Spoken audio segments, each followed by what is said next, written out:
What's happening, boys? How we doing? Very well, very well. I cannot complain for a change. Another bloody trip to Hampden, eh?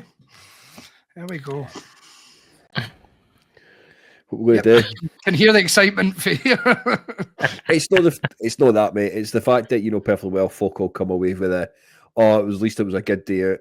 Stuff your good day out. I want to go to Hampden, win games of football, and win trophies. There we go. I'll be my normal negative self. Well, to be fair, I've always got to talk about it rather than I can't even speak. Good, cool. Rather than doing the pleasantries, we'll just go straight into it then. So, start our headlines off. But draw has been made. We're in the semi-final. Wait, hold on a minute. What's this? Like, you normally ask how our week's been, Tam. That's what I'm just saying. I'm not going to do it. We'll just crack on because we're talking about Hampden, so we might as well. And then I might ask you how you are after that. Bollocks! This is my favourite bit. Is like that the football's chat about football this season has just been crap, isn't it? So it's like get the light-hearted. I don't know. Light-hearted bit where we all say how shite our week's been. Aye, okay. Right, and we'll go for it. How are you, man? No, I'm all right. Another. We start this again. Another weekend of not going to Tynecastle. I had other stuff to do. And if it had been a Saturday, it would have been fine. But a Friday night was a bit. It was just going to be too much on our side to go. So I had to watch as much as I could on the TV. But it's a win into it against a team we were expected to beat. So from that regard, I'm happy. But it's I don't know what else to say. I had a really nice weekend. The weather's starting to improve. So roll on the fucking summer, and hopefully a trip to Hampden for a win. Absolutely. We'll definitely have the trip to Hampden part. Let's just hope it's the win. Anyway, but I was down your way, and I can confirm the weather was lovely in Northumberland. So I also missed the game. So we've got Kev's tactical insight for inside the stadium, but as we've just found out, he was at hospitality, so could have been seeing about 22 players playing for Hearts, at least. Absolutely bloated. But Kev, how you been, sir? Yeah, I've been all right, mate. I've been all right. Friday night, I quite enjoy a Friday night. I'm not going to lie. Friday night at Tynecastle under the lights, we'd made even better by the fact that I was in hospitality, but it was a gift. So from that point of view, thoroughly enjoyed my night. And then the weekend was great because weather was decent. Finished off the work on my garden, which is looking beautiful. And from that point of view, it's been a half decent week so far as well. Double point welcome to Gardener's World. Yeah. Could be a new name for the podcast. You know, Tell you what, right, I'm sorry, you didn't get this cutting edge level of chat from any of the others, do you? Well, I don't know because I don't really listen to anybody else, but it's I'm pretty sure they're not covering gardening, nice weather, avoiding anything than talking about football. Oh, did you have your tits out like Charlie Dimmock as well, Kim? always. You're fucking bad man, so yeah. Right. Anyway, pleasantries over. That's it. We will talk about it then. The draw has been made. Weekend of the... It's Easter weekend. Is it actually? Yeah, Good Friday, Easter Monday. Yes, I'm away from that weekend as well. I just realised that. Well, given the fact you're going to be there on Friday night, Tom, it could be a good thing. Yeah, I paid in the arse that is though. I thought it was actually the week after, so that is good. Yeah, I'll need to find a pub in York to watch Aberdeen. Plenty of them. Exactly. What were you going to say, Kev? I was going to say there's plenty of them, so or there used to be plenty of them. So from that point of view, I don't think you'll have too many issues about finding a pub. The difficulty might be finding a pub that's actually got the game on. If you say you're in York, yes. Right, well, definitely don't go to Lendal Cellars. But it's kind of like a pub that's down in an old sewerage, kind of like sewer. I don't know what the word is. Is it Shithole, Lando? Is that what you're going to say? Well, it was an absolutely lovely place, but the last time I was in there, I dropped a log like you wouldn't believe and absolutely clogged and flooded their toilet. So I ran out of the place. So yeah, I don't think I'm welcome back, but hopefully they've tidied it up. And if you're there, have a nice time.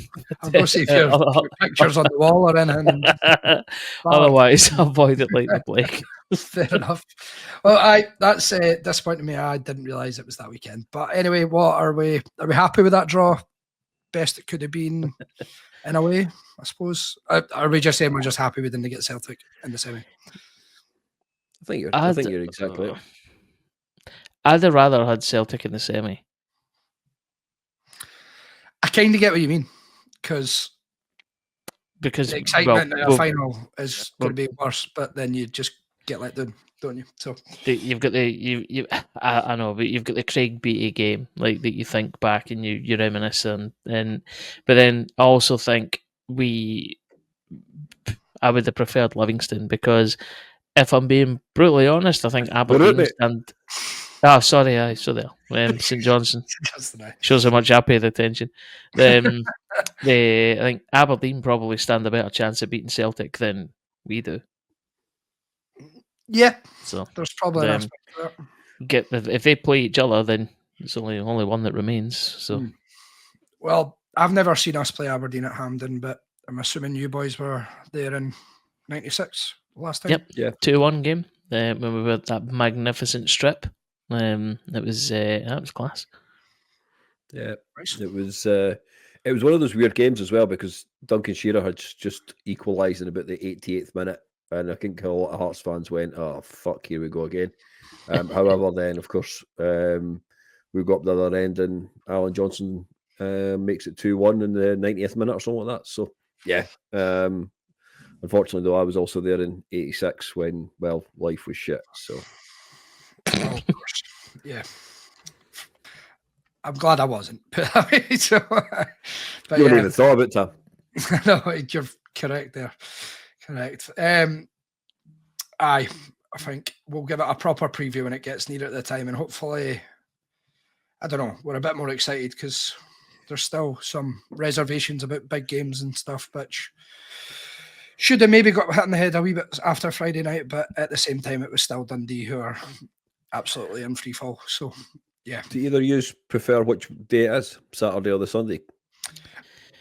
Personally, I'd probably prefer a Saturday, even though I'm not going to be there, regardless. I genuinely don't mind, because if it's the Sunday, I'll just coincide it with a trip for work. So if it's the Sunday, actually, I probably get the benefit of work getting to pay my travel, because I'm going to have to be up anyway. So it's some bad Saturday, news. I can't really do that. Well, I've got some bad news for you, because the Monday will be Easter Monday. You'd be off as well, probably, would you not? No, I've changed role. I've moved to an area because the organisation I work for is divided into two areas, or two different kinds of contract. I've had to move to an area where I no longer get bank holidays off, so I need to work them, but I get an extra day's holiday for it. So, yeah, I would be travelling up, or I could. Nah, doesn't. Yeah. If it is Easter Monday, it's probably going to be a pain in the arse, and I probably can't really justify a trip for work on Easter Monday, when even though I have to work, a lot of other people don't. So don't. Yeah. No well. I think the other good thing about the draw though is the fact that we're the home team.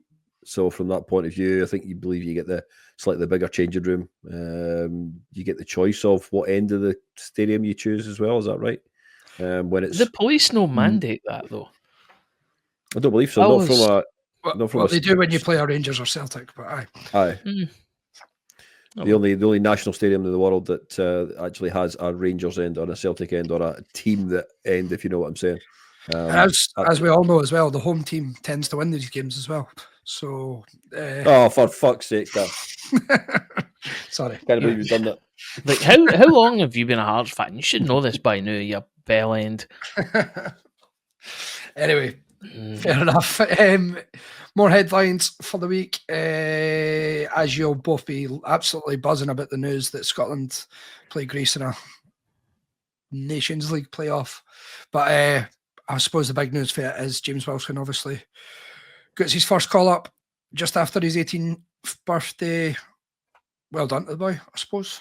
I think it's pretty good to be exposed to that level of international level straight away. My disdain for Scottish national team aside, it's just because I don't particularly give a shit about the Scotland national team. There are people that do, and I suppose as a pro footballer, it's one of those big things that you aspire to be as someone that gets a cap for the nation. So yeah, fair play to him, well done. I just hope that he gets through it unscathed and nothing bad happens to him. So it's like always my hope whenever it goes to any international football game, which is just make sure that the players come out the other side of it without injury and all that sort of good jazz. But yeah, fair play to him. Well done. Totally. Yep. And Craig Gordon's obviously been called up as well. Shankland, obviously, it seems that he's been swapped for Wilson in a sense because he's not in the squad this time around. But I think that says a lot about his performances this season. That they're trying to go for a bit more youth or something there. The four strikers. I looked at the team today. They've only named 4 strikers, but they've named like 9 defenders. Oh, I wonder what tactic we're going to go in with in that game. You can tell, Kev, you've not paid attention to Scotland because that's probably better than what it has been for the last. Oh, okay. 4 strikers is a luxury, to be honest. But when you look at it as well, I fully expect him to maybe get, I don't know, a couple of minutes here or there. But the other strikers that is there, Shea Adams is probably likely to start. The boy Conway from Middlesbrough, and then you've got Kevin Nisbet. Surely he's ahead in the pecking order than Kevin Nisbet at this point in time. You would think, but I just think he's more informed than Kevin Nisbet. Kevin Nisbet's not been very good this season at all. But I don't watch a lot of Aberdeen, so I don't know. He has scored a few goals recently, to be fair to him. Do you want to talk about the rest of the squad then, Kev? Alec McLeish, is he playing? Yeah. Ali Miller's in there with him. He's a prick. Did Gary Mackay get called up? Aye. Fantastic. Surprised, I must admit. He's not really been playing the same levels as he normally does, but from that point of view, I'm glad that Steve Clark's identified that he's still got a little bit to give. So from that point of view, well played, Gary. Certainly be better than Grant fucking Hanley anyway, so wouldn't it be a bad option? Mate, the mannequin that stands in JD Sports' flipping window would be better than Grant Hanley's. Jesus. But anyway. Yeah. Anyway, and then what else have we got to discuss? I suppose Willie Collum does it as Willie Collum does and comes out under the cameras apologising for all his refereeing friends who are underneath him, their performance over the last month. I didn't actually watch it, Kev, but from the VAR review panel, what did Mr. Collum have to say about the Phillips red card, which was then downgraded to a yellow? So it genuinely infuriated me and and Ando. And what he said is right, and this is the issue I've got, is that the reason it was downgraded and not held as a red card was because the referee believed that it was an elbow on McCart. Now, when the guys in the VAR room went and checked it, they confirmed that it was not an elbow. So from that point of view, the elbow was not the reason for a red card because it wasn't his elbow. And he then turned around and said that from the point of view of the rules and laws and such like, you cannot re-referee the match directly from an actual replay of the incident. So because he didn't know his arse from his fucking shoulder, from his elbow, from his whatever, he made a right Ricky Hunt of it. It's as simple as that. And the whole thing, it's about 28 minutes, was just drove me absolutely berserk. Because it's not only just that, it's also talking about the Celtic Hibs game at Easter Road. Now, it's came out, and a lot of people will have read it about how the fact that the Maeda goal should have stood. The ball was not out of play. However, what's happened off the back of that? Absolutely nothing. And what it really means is that Hibs got 3 points for a draw. That's what you're telling us, which could come down to the end of the season. Hibs get 4th place, 3rd place, 5th place, whatever it may be, by a point. That's what the knock-on impact and effect is of this particular arseholes. Didn't hug back, Kev. I mean, I'm genuinely getting to the end of my tether with it, right? And I've said for a long enough time that VAR is a great idea if it is used correctly, right? And we all go back to other comments that have been made about it, about the fact of it's misidentity. So the wrong player getting sent off, for example, right? That's fully understandable. And the other one is where there is a clear and obvious error. Well, I'll tell you that there is a clear and obvious error from a number of different incidents. The error is that he said it was, an elbow, no, it's a shoulder. Still is, to my honest opinion, reckless in his regards to his challenge. And it should have stood as a red card. What did Colm say about that? Colm agreed that it should have been a red card, but because the referee said it was an elbow, he can't do anything about it. That to me is absolute shambolic. Yeah. You know what? We're all for refs coming out and communicating and talking about the decisions and stuff, but at the same time, I've watched a few of these review panels, and to be honest, Kev, when you sent that this morning, I couldn't be arsed because I've watched them before, and it's the same stuff every time. It's genuinely, you're right. It's just here is a clear and obvious error. Oh wait, it's not actually the way we would expect it. So what would have been the situation as far as the referee on the night would have been concerned if that challenge had broken McCart's jaw, fractured his skull, and maybe meant that he didn't, you're still saying that that's actually allowed? And it goes back to something we've also mentioned on the show. Christ, I might nearly done. Fucking doing it again, man. I know, mate. I know. My bad. But we've said, I've said it. You've said it, Tam, Ando, Corbett, and others have said, is the fact that it's going to take something really bad to happen to a big player. I'm talking somebody who plays for Real Madrid. Somebody that plays for the old firm. No, I mean higher than that, mate. I don't mean from an SFA level. I'm talking higher than that. I'm talking about the fact of like a Real Madrid, a Liverpool, PSG, one of the Milances, whatever it may be, where a particular aspect happens in the game, and either the player is out long term, he's broken leg, whatever it may be, to actually get this particular rule put in play correctly, in that it's not about re-refereeing the actual match or an incident. It's about identifying what is actually incorrectly decided on by the actual referee. I think majority of us have seen the challenge from the Millwall keeper on the Palace player last weekend. That was a fucker, that one, wasn't it? But the referee was letting that go. Aye, exactly. What? He was basically sitting and almost going, "That's fine. At least if I get it wrong, then VAR will be there to intervene." And I think we covered that last week in the sense that that's the shit show that we're in now. Yeah, but what I think it's going to take is that same situation happen. Let's say Real Madrid versus Liverpool, for example, and that's Mbappe at the end of that. Before a UEFA or a FIFA or somebody of that at that high level, I was going to say, wait a minute, we need to re-review this because it's absolute shambolic. And I know they're actually going to put through a number of different changes in the laws around about goalkeepers holding on to the ball for more than 8 seconds. And the IFAB thing, I've seen this. Do you know what I mean? But these are the kind of things that to you and I do not make 1 ounce of difference. But we're an actual player. And it could have been, as I say, we're talking about the situation with McCart, but you could be talking about the situation with a boy at Palace. It could be a boy playing for, any of the teams in England, Scotland, France, Germany, Spain, whatever. It's going to take something to actually severe to happen before actual proper change is made for the better. Fair.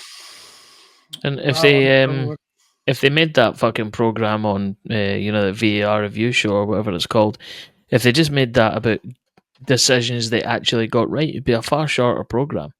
It's it's absolutely nuts. But nobody would watch it.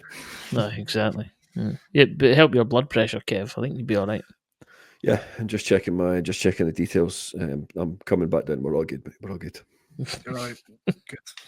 Good. Anyway, wait till like next week when we have another thing to talk about for VAR, or by the end of the season we could do our top 5 VAR fuck ups of the season. Sure, we can bring them. 5. I'll give that a miss. Anyway, other than that, I don't think there's too much else headline wise. Nah, nothing. So we will go to Friday night. Sorry, I just heard a large bang behind me and I was wondering what the hell that was. Sorry, if anybody appears behind you with an axe or something, I'll consider shouting on you. You're okay. You can let me know because he's tough. Anyway, I would go to Friday night. Team released. I think there was a couple of changes. Obviously, I think the biggest surprise was Nielsen for McCart. Did we ever find out what was up with McCart? Or Aye, he had a quad injury, I want to say. I'm sure that was mentioned in the pre-game build-up. Pretty sure. I may be conflating two different things, but I'm pretty sure it was a quad injury. Someday, no doubt, will correct me. But I'm sure that's what it was.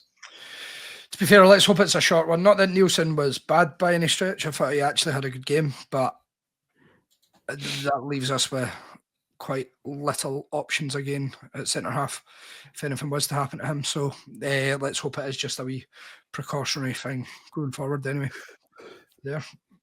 Any other surprises? Were you surprised that Wilson got dropped for Vargas? Personally, not. Personally, I didn't see it as a big surprise, given the fact that he just turned 18. I'm not saying that was why we dropped him. I'm just getting the fact that he's turned 18. He's played probably 7 or 8 games on the trot. I'm not where it was like 70 minutes, full 90 minutes, whatever. So I think there was just an element of slight drop off in his sort of performances as such to the levels that he had set earlier on in the season. And I think it was just a good move from Critchley just to take him away from the limelight a wee bit, give him a bit of a rest, let him recharge his batteries, because we're going to come into 4 games coming up, which are really pretty damn important, especially if you're looking at top 6, the run into the semi-final. All these kind of things are really, really important. So I wasn't surprised by it, and I think it was right. He just left him on the bench and kept him in the squad. Yeah. And to be fair, I thought Vargas was actually pretty decent as well. I thought he done well when he came on. Done well for his coming on for a start, because he's not started a game in a wee while now. So, I thought he actually had a good game. That's what he's going to have to do. He's not first choice now. Wilson's ahead of him. So from that point of view, he's going to have to, when he gets an opportunity, he's going to have to raise his game. He's going to have to show, an actual want to actually, be part of the first 11. So, good on him. It's just one he's going to have to continue to poke away at and chip away at, and from that side of things, try and get yourself back into the 11. But the only thing he'll do, or only way he'll do that, is performances and goals. Yep, completely agree. So onto the game. I thought, well, you tell me, how did you think we started, Ando, before the goal, obviously? That's the part of the game that I missed. So sorry, I can talk about any other part apart from that. Well played. Go for it, Kev. How did you think then? Sorry. I think what you've got to remember is, from a Dundee point of view, the last time, of course, we beat them 6-0. I think that sat in the back of their heads, because for a lot of the first 10-15 minutes of the game, they were quick to close us down. They were doing it. There was a lot of running off the ball from that point of view, which is what you hadn't seen in the game at Dens Park. So there was a lot more options available to those players within Dundee, within the Dundee side, that they probably weren't there at Dens Park. So I think that had an impact in regards to the game. But after sort of 15-20 minutes, I thought we settled. As you've mentioned about Vargas, he's had a chance before Khartoum's goal. that Yep. I understand why he's taking the shot, right? And if that curls into the bottom corner, you're saying, yeah, right thing to do. But he had other options, and that's to me anyway. Not to pick on him in any way, but that's sometimes just he's short falling is just the awareness of what's who's and what is around him, and is it a better option to actually lay the ball off or whatever the case is, which of course leads us directly into the layoff from Spittle for Khartoum's goal, and was reminiscent for me of Bozanic's goal at Easter Road back in the 2019-2020 season. Yeah, it's very similar, to be fair, actually, when you put it like that, Kev. But thanks. What a finish from! I thought the week before he didn't really get up to much, Khartoum. So to come on and still have the confidence to just lash it and pick it into the top corner, basically, is a great finish. And he clearly has that in his locker because he obviously goes and does it later on in the game. But I like to see him getting the ball and driving with it, and then getting. He always seems to go to the centre of the goals, whereas some of our players will take the ball, go wide, take the ball, cut back. He always is pushing the ball forward, which is good. I think there's an advantage of the fact that the guy he's 2-footed, right? So by going to that, he gives himself a greater deal, a greater option in regards to where to turn, whether he goes on his left foot or whether he goes on his right foot. So I think there's an element of that in regards to how he plays, which is perfectly fine as far as I'm concerned. And yeah, I agree. It was maybe a surprise that he started, given his performance at Easter Road the week before. And even to an extent, I think, the game against Rangers as well, he hadn't been great. So there's a number of games that he hasn't, but you can definitely see there is definitely something there. And it just is going to take a bit of time for him to get up to speed within the Scottish game. Yep. Spoken about it before. You don't get much time on the ball that you might get in other countries at football. So it just takes time to get, that. But if you've got a footballing brain and you've got that about you, then you'll always come through and show your true colours. And his first goal, and we'll come on to talk about it, his second goal as well. Yeah. And we always speak about it with the younger players that come over from abroad, and we say, it must be tough to settle for them and that. But bearing in mind, is he near enough 30, I think? Might be 30 this year, might be 29. Can't remember. But he is he's late 20, certainly, maybe 30. That might even be harder for him to come in because he's always played his football in Norway. He's always been used to their style of play. So for him coming over, it's probably a bigger change than, say, I don't know, like Taylor coming in from Costa Rica or someone else of that ilk. I don't know. But there's definitely a difference in football and brains between these two, Kev, before you say it. Because Khartoum clearly has one. So there is that. Yeah. But I thought he played actually really well as well. Overall, to be fair, and there's a few standouts. Even with his double, he's probably, it's harsh to say as well. I don't even think he was man of the match because I thought Benny Beringame again was just outstanding, and he's really suiting, coming off well in this diamond formation we're playing as well. From my point of view, Benny is, and the diamond is probably the one player that will always stand out, mainly from the point of view of the way in which we play football. And teams who will come at us, he is the one player. It's all really on him, right? It's all on him to break things up and then move that ball on to other players like Khartoum, like Spittle, whoever it may be, who have got that ability and to find a pass and everything else, right? So he's always going to come out as, a highlight in any game, and he's always going to get, probably man of the match, or at least on your old rating systems, 7, 8 out of 10, no problems at all. What as I said last week, I think doesn't help is some of the actual wing backs. Taylor, for example, he prefers to have a 4 in front of him, so there's somebody who can support him and allow him to freely go forward. If he's playing in the 4 of a diamond, he doesn't have that support in front as much, meaning that he can't actually go forward.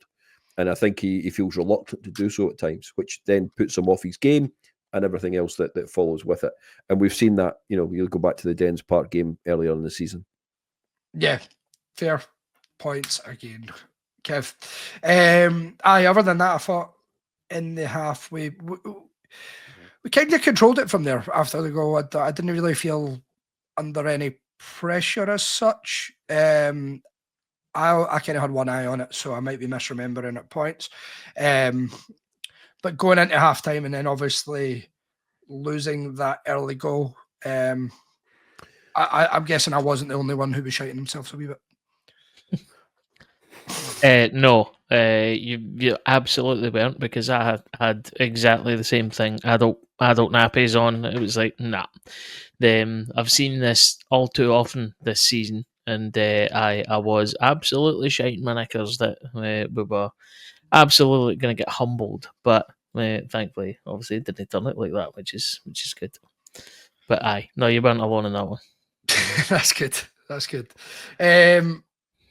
To be fair, I think we did have a goal that was kind of disallowed as well, didn't we, for Shankland? But same time, it was he didn't even celebrate because I think he knew himself that it was off, didn't he? No, I don't think you can have any complaints with that one, because, well, at the end of the day, it was offside. What do you call him? Has actually touched the ball. There's no getting away for that. Yeah, cut and dried. And then back to their goal. Were we calling for a VAR review like Celtic got, Hibs got? No, it was clearly still in the park, and yeah. I was more questioning where our centre half was to get up him, because it seemed fairly free header on that one. That was the only one that Nielsen missed. Yeah. You know, that was the only, and you know, you said it earlier on, and somebody else said it in the group chat, was that someone didn't even realise that McCart wasn't actually playing. That's how little Nielsen really had to do all game. So from that point of view, yeah, you're right. And that one opportunity, he was sort of posted missing. But other than that, I think they hit the crossbar as well at the end of the first half, from memory. But other than that, yeah, you're right. We did start to control the game a lot more. They still had their opportunities. They still had their chance to, chances and everything else. But there's not really you're not saying a world save, from Gordon or anything like that. And then, of course, the beautiful sight of the second goal coming off that ginger-headed prick. I'm on it. Fucking hell. Could happen to a better guy. It could happen to a nicer player. Exactly that. It's the look Grundy gives as well to the keeper, as if to say, "Why were you not there to save it?" So that did tickle me. Yeah. Just shows what happens when we put in a good cross again. It's one of those things that we have been a bit more effective from set pieces this year. I was going to say corners, but that was a free kick. But the fact that we're getting decent balls into decent areas, it's causing defenders with issues. And yeah, that's what happened again in this situation. And yeah, as we've said, thank you, Simon Murray. I hope you had a nice journey back up the road. Yeah. Nothing more for it. Nothing more for it, aye. And then other than that, cartoon goal was after that. So we obviously had the opportunity where we caught them on the break. Vargas is going through, gets absolutely wiped out, and Kibangu is then in a goal, and probably again has to do better for me. But what was the thoughts on that? Should it play for me, or the advantage has to be given? I don't think there's any doubt in that. And because he's given the advantage, it can only be a yellow card as far as the rules of the game are concerned. But any other day, he doesn't play advantage, it's a red, goal scoring opportunity or whatever it is at that point. Any thoughts? Always come back to, if the shoe was on the other foot, what would you think? Yeah, to be fair, I think a yellow is fair. I do believe that, truly. Had it been another 10 yards further forward in that situation, then I think he does have to go. In my opinion, I think the fact of the centre circle or whatever is correct. Yeah, correct. And they also had guys coming back. The guy tracked back with was going to say cartoon. Shut up. With Cabangu. Yep. Cabangu. Christ. So from that point of view, I can see why a yellow card was given. I didn't really question it that much at the time, but as Ando rightly says, if the shoe was on the other foot, would you be looking for? Would you be saying, "Oh, that's it's a yellow"? I think, given where it was in the park, I can understand why it was given as a yellow from that point of view. Yeah. And to be fair, before we get to the sort of third goal, it's another day where Cabangu probably could have had 2 or 3. I think we're going to see quite a bit of that from him. He's a guy that certainly gets chances, gets in the right place. His pace and power is going to cause defences in this league issues. But for me, I suppose you can't really knock his goal scoring output just yet, but there's somewhere I'm like, oh, you should be scoring that. And I don't know if that's harsh to say. I might be being overly harsh here. I don't know if you agree with me.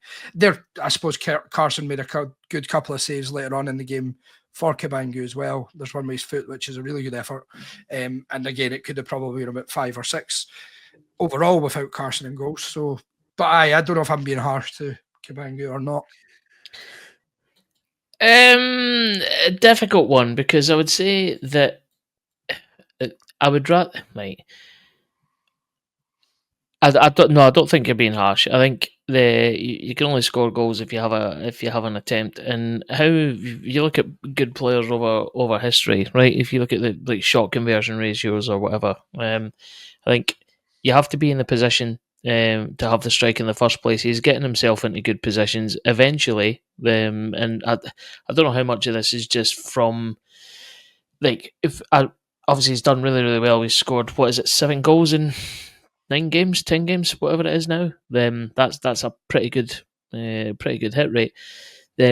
I like what I'm seeing from him. I would rather have him hit 10 shots and 1 or 2 of them go in, rather than him not being in the right position, not having the opportunity to have shots, and us scoring no fucking goals. So it's fairly self-evident that the boy knows where the goals are. And it's like anything else. It's like you look at Shankland last season; everything he touched effectively turned to gold. I think this lad has the potential to be. I know we're only going to really get him till the end of the season before he goes back to USG or whatever they're called. But it's one of them that I think, keep going, keep trying. So no, I don't think you're being harsh on him. It will come. Absolutely. Yeah, and I think the other side of it is you said, Tom, he's in the right places. I think you would be more frustrated if he wasn't where he should be, right? And in more cases than not, he is in the right place at the right time. It's just keeper saves. You look at Butland, for example. He made 2 outstanding saves that he then got caught out with the weekend after against St Mirren. So these kind of things can sometimes happen to players. I think going back to what Andrew, I actually think that he stays. I think there is an agreement in play that says that if he's happy to stay in Edinburgh and play for us, then we're happy to sign him and keep him on the books, which isn't a bad thing. And again, getting used to the players around about him, pre-season, all these kind of things can make a massive difference to a player as well. But I prefer the team just now with him than what the team was before without him. Let's put it that 100%. No, even going further from what you're saying it's not a bad thing. I think it's a good thing. I think he's a quality above what we've got, and that's evident in what you just said, Kev. You would prefer the team in with him rather than without him, because and I think he could have that where he has a purple patch and he scores 10 goals in 10 games or something like that, because he is getting those chances, and you'd think defences could maybe work him out a bit by now, but he's still not, because he is quite relentless in the way that he finds space, uses his pace, and runs the line as well. So, more than happy to have him kept on. I think he would be a good addition going into next season. Certainly there. And then, obviously, another belter a goal for Khartoum. But I feel like I've talked too much, so one of you want to talk us through it? Were you a bit... I was shocked by the technique, because it's pretty, as you say, he's clearly got a football brain, Kev. So Yeah. It's nonchalant, I think, is how I would describe it. It's like that's just sheer football and arrogance, and I fucking lap that up. I think it's absolutely brilliant. Just to have the calmness and the composure, just to hit it with the outside of the foot like that, and just it's a dick in the face, and great. Couldn't have happened to a better team. Agree. What a statement that is. There you go. So for all, again, let's take it back a few seconds before the actual finish itself. The way he spins the boy is outstanding. Yeah. Genuinely, the layoff from, again, that bit of play, the ball getting moved inside. Shankland, I know he's not a number 10, right? That's not his preferred position or anything else, but he can take that position. You know, he can take up that role, and the layoff, and then. At first, when you watch it, you actually think he's not the best of layoffs. He's maybe a bit lacking in pace or whatever. But Khartoum, again, going back to what we said, that footballing brain is able to actually get his body between the ball and the opponent, roll him brilliantly, move forward, and then outside of the foot. Don't account what the keeper's diving for because he's nowhere near it. It's a great finish. It really is, and a nice testament to the passing of his grandmother or whatever it was earlier in the week, and I think it was supposed to be her funeral on Friday. Shit, I didn't know that. I wasn't able to make it. Wasn't able to make the funeral itself, which is why he sort of gestured to the skies and everything else in regards to dedicating the goals that he scored on Friday night to his grandmother, and everybody I think would say thank you very much for for the goals and celebrating as you did. So great from that point of view, and condolences to him and his family. Yeah, I didn't realise that ever. Fair enough to boy. That's brilliant. To be fair, and other than that, second half, to be honest, I thought we kind of strolled it. There's a few times this season where I did say that I was nervous after they scored, but I think after that, I don't really see any issues. They did have a goal chopped off as well, didn't they? But it was, again, the right decision. But it was one of those where I still felt we would always go on and win that game. And we said it last week were the changes and stuff made, but I thought all the changes were the right changes at the right time this time around for Critchley. So, yeah. I think at the end of the day, he's the team and Critchley himself, they've managed that last 15, 18 minutes of the game, whatever it was that was left, including injury time, well. Neuenhoff came on, again, looked composed on the ball, and from that point of view, he's definitely starting to get match fitness again and starting to get where we maybe expect him to be. But I don't think we'll see the best of Neuenhoff until hopefully a injury-free remainder of the season and a good pre-season. It'll be next year again before we actually see the best of him. So from that point of view, I think there's a number of aspects to look at. And again, even Musa came on. He had a chance. It wasn't a great chance, but he had a chance towards the end of the game as well. That on another day, his decision making would have possibly offered an opportunity to Shankland. I think it was. I'm sure it was Shankland. Yeah, I must admit, I was 3 or 4 double rums in by this point. So that part of the game is actually now starting to get a little bit hazy. Yeah. Anyway, I think that's all we can ask for. I was going to say 3 points. Good. Yep. Well done. Well done, Tam. Nailed it. Yep. In the hat for the next round, good performance, good atmosphere as well. I thought, to be honest with you, I know we said to cut the away allocations and whatnot, but I did like the slightly bigger allocation. I don't know if you felt that in the stadium, Kev, but there seemed to be a lot less of the segregation part, the dividing bit. And obviously you get more in a cup game anyway. But was it a wee bit better in terms of atmosphere, or is it just the Friday night part as well? I think there was a number of factors. Yes, Dundee got a little bit more. The question has to be then, well, why can't you bring that same travelling support? Because you don't sell out your existing tickets for a league game. Why does it take a cup game to do that? Is it just the Friday night element that you and a couple of the boys that maybe you don't go regularly, have gone, there's a chance for a night out in Edinburgh, for example. But all in all, you can look at Celtic Park on Sunday as well, but for allocation things. What happened, like? Just the large allocations that Hibs took. Have you not seen it? Did they? They've talked about it loads, man. They released a statement about it. Did they? Congratulate them. Say how proud they were of the team after getting battered 2-0. You know? Wow. That's where we've got. Do they get an extra point for that as well? Yeah, they won this again, man. They won it. For that. Right. Anyway, there's me. I've been, I'll not say anymore. still raging for that. Anyway, I think that's the main thing. We're through the next round. In another semi-final, I think one of these days, man, we've been in so many semi-finals, finals. Just be nice to us. Be nice to us. I know you obviously had quite a large period of your life, Kev, where you never seen us win anything between the 80s and 90s. And then, as I've spoken to in other generations, they went even longer, and some didn't see it until 98. So, I just wish we would prove we're the team we think we are and go on and win a cup. So, well, that's exactly what it's about. You know, this whole brandishing of you're the third best team in the country, you're this, you're that, the next thing.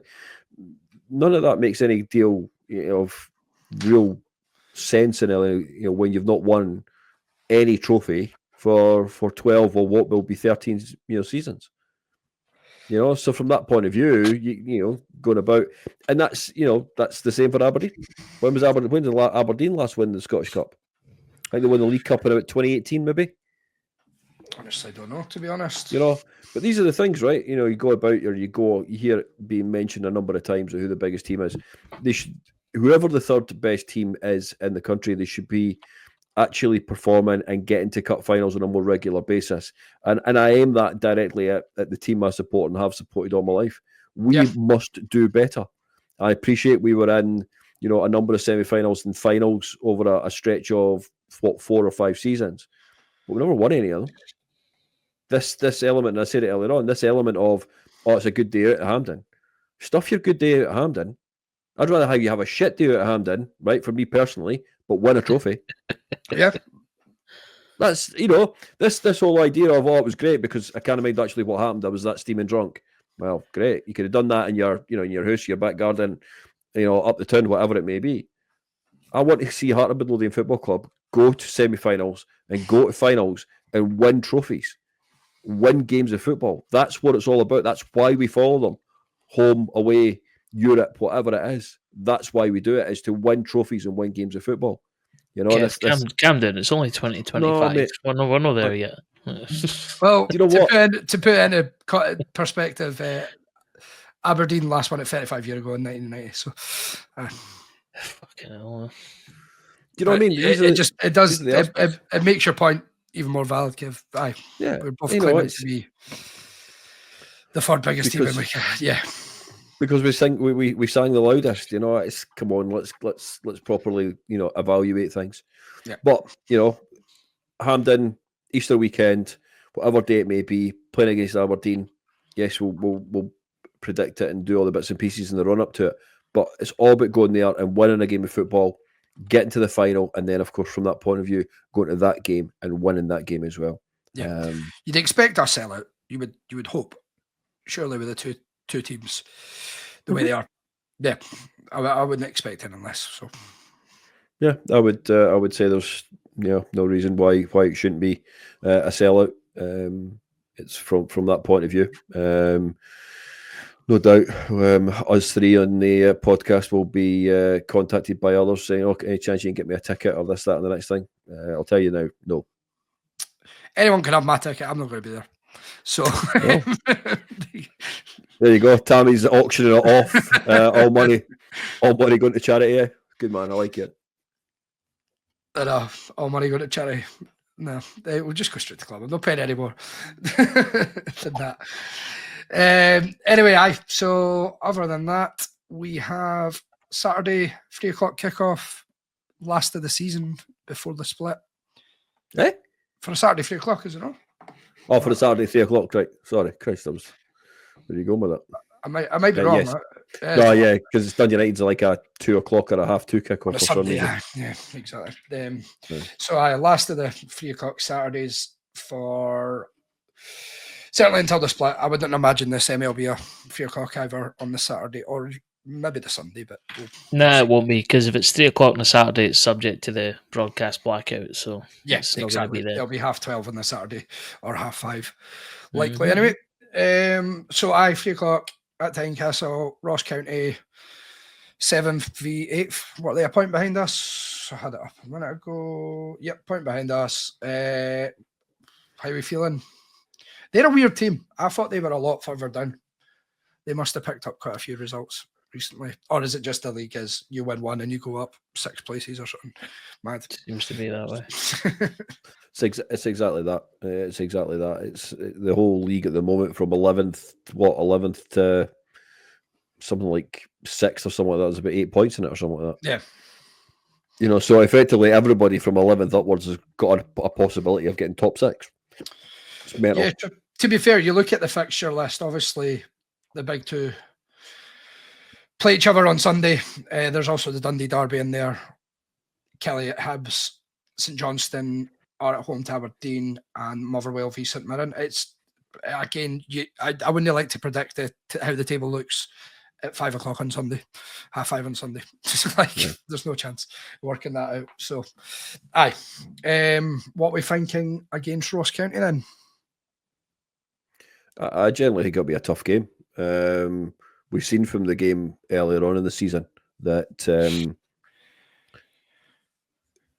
he's got a way of setting his team up, and from that point of view, I think he'll come with. I think it'll be difficult. I think there'll be a difficult team to beat. But what you've got from our point of view, I think what we've got to do is we've got to move the ball a hell of a lot quicker than we have done.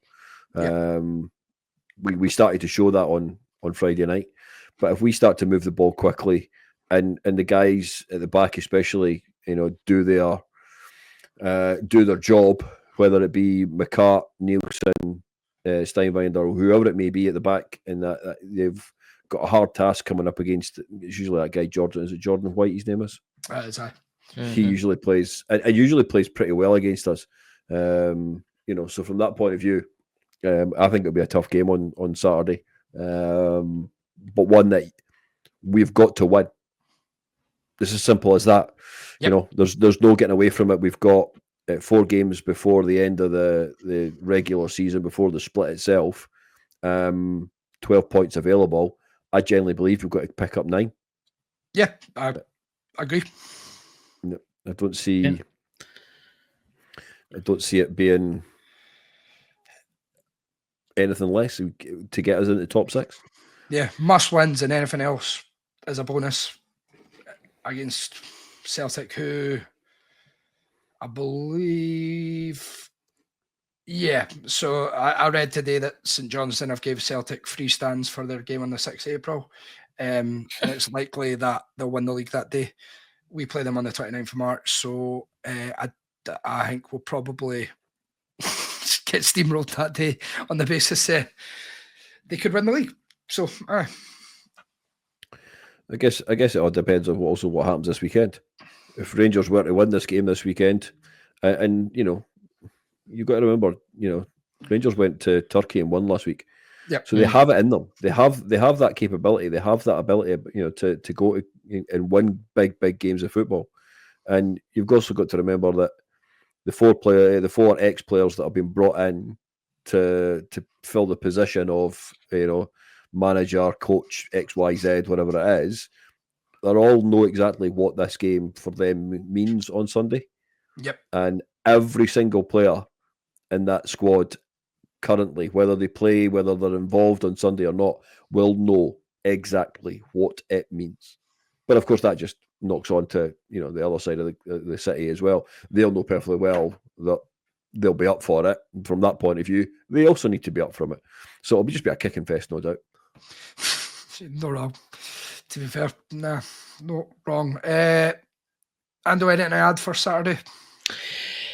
No, not really. It is a must-win game. It's going to be difficult, but I think if it's a game that, if I'm being honest, you would, every single one of us being realistic, would expect us to win it and win it pretty well. I think we are starting to see the semblance of a reasonable team under Critchley. I think the I'm trying not to be too negative here. I think the first 10 or 15 minutes of the game will decide how it goes. I think if we actually come out and start fast for a change, and I think it's definitely going to be a favourable result for us. But that's one thing I keep screaming about is I just want the team to start faster than they are. Like, it's almost a case of the whistle goes at 3 o'clock or whenever it kicks off, and it's like, cool, right. We'll just take 10 minutes, we'll warm up, and then we'll get into our stride. We just start too slow in games for me. Yeah. I want a fast start. So I think if we get that, then we'll be fine. But I do agree. We tend to grow into games, which is, yeah. Which is exactly the same thing, but it's fucking annoying. Yeah, no, that's what I mean. And it's weird. I've never actually really thought about it, but you're right. It does take us that sort of 10, 15 minutes to kind of gauge the pace the other team's playing at and how we're going to play against it or something along those lines. So, yeah. I suppose comes back to what I said. Yeah, what I said it last week. There's so much times too much thought on what the other the opponent is going to do. Stop thinking about the opponent and think about yourselves and what we can do to properly put our foot and on the pedal and have a good start in the game. Because you're right, we tend to start really slowly and we tend to falter pretty badly at the end of games as well. So from that point of view, there's a hell of a lot that needs to be improved. But it takes time, right?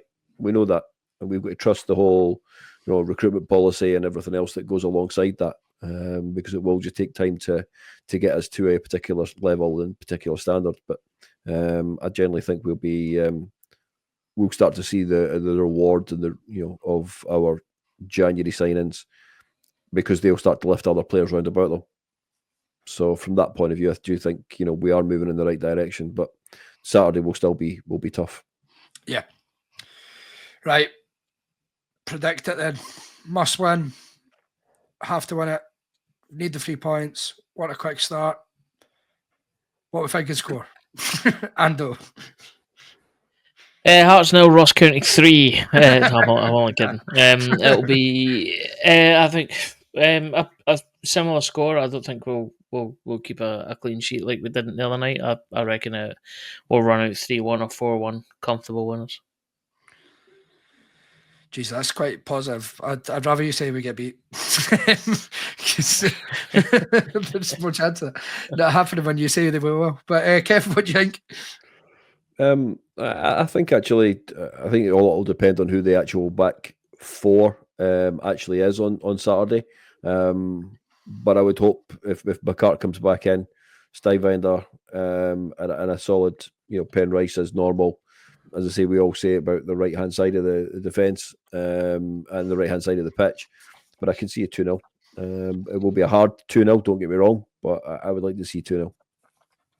To be honest with you, I actually think the same. I was thinking 2-0 before I asked the question, and I think the same again. So hopefully we're all right. And then on the weekend, we'll come on and be ultra positive like we have been tonight. But we'll see. Nice one. Anything to add, boys? Nah, nothing. Yeah. No, nice and easy tonight. Yeah. It's a quick one anyway, but I cheers for having a listen and all the usuals. We'll speak to you later on. Cheers. Catch you after. See you later. Go Girls.